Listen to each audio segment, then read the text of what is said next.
Click করুন অ্যাপের bell আইকনে আর সাবস্ক্রাইব করুন এবিপি আনন্দ। সব সময় থাকুন খবরে। বছর ঘুরলেই বিধানসভার ভোট, তার আগে তৃণমূলের বিরুদ্ধে ভোটার লিস্টে কারচুপির অভিযোগে সরব হলো বিজেপি। গুরুত্ব দিতে নারাজ তৃণমূল। রাজনৈতিক কর্মসূচি নিয়েও চরমে উঠেছে দু দলের তরজা। मैं आज यहाँ बांकुड़ा में बोलकर जाता हूँ, भगवान बिरसा मुंडा के अनुयायियों की भूमि है। मैं आपको कहकर जाता हूँ 200 से ज्यादा सीटों के साथ भारतीय जनता पार्टी। 21 বিধানসভা নির্বাচনে বাংলাকে পাখির চোখ করেছে বিজেপি। তার আগে বঙ্গ সফরে শেষ 294টি আসনের মধ্যে 200 আসন জেতার টার্গেট বেঁধে দিয়েছেন প্রাক্তন বিজেপি সভাপতি অমিত শাহ। আর এরপরই ভোট নিয়ে তৎপরতা শুরু হয়ে গিয়েছে গেরুয়া শিবিরে। শুরুতেই তৃণমূলের বিরুদ্ধে ভোটার লিস্টে কারচুপির অভিযোগে সরব হয়েছে বিজেপি। আমাদের কাজ পার্টির শুরু হয়েছে অনেকদিন ধরে, এই এলাকাতেও হচ্ছে।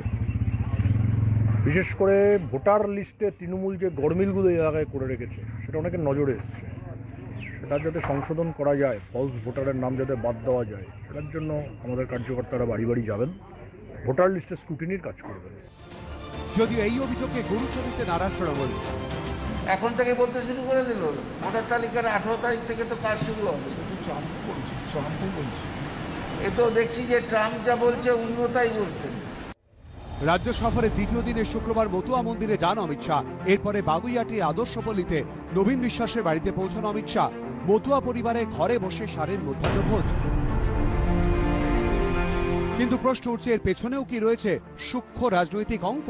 কারণ রাজ্যে 3 কোটিরও বেশি, নদিয়া, উত্তর ও দক্ষিণ 24 পরগনা, কোচবিহার, মালদার কিছু অংশ মিলিয়ে রাজ্যের অন্তত 74টি বিধানসভা কেন্দ্রে মতুয়া ভোটাররা গুরুত্বপূর্ণ ভূমিকা নেন, যা 2019-এর লোকসভা ভোটের আগে পর্যন্ত কার্যত শাসক দলের দখলে ছিল। কিন্তু লোকসভা নির্বাচনে তাতে থাবা বসায় বিজেপি। বনগাঁ এবং রানাঘাট মতুয়া অধ্যুষিত 2টি লোকসভা কেন্দ্রই তৃণমূলের হাত থেকে ছিনিয়ে নেয় বিজেপি। তাহলে কি সেই মতুয়া ভোট ব্যাংকে ধরে রাখতেই অমিত শাহ শুক্রবারের মধ্যাহ্নভোজ? উঠছে প্রশ্ন।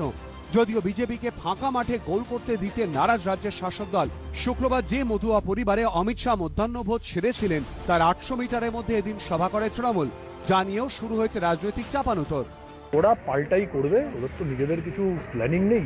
আমরা যা করব আমাদের ঠিক অনুকরণ করার চেষ্টা করবেন, কিছু লাভ হবে না। কালকে আমি ছবি দেখলাম, তৃণমূলের পার্টি অফিসের ওপর থেকে অমিতজিকে দেখার জন্য শঙ্খধ্বনি, উলুধ্বনি হচ্ছে।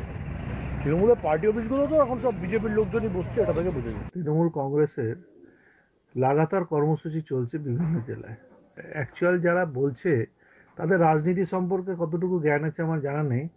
10 তারিখ অবধি আমাদের বিভিন্ন জায়গায় এই ধরনের সভা আছে। কেন্দ্রের বিরুদ্ধে আমাদের আন্দোলন চলবে। তার কারণ আপনারা জানেন, দিল্লিতে যে সরকারটা আছে সে সরকারটা মানুষের সরকার নয়।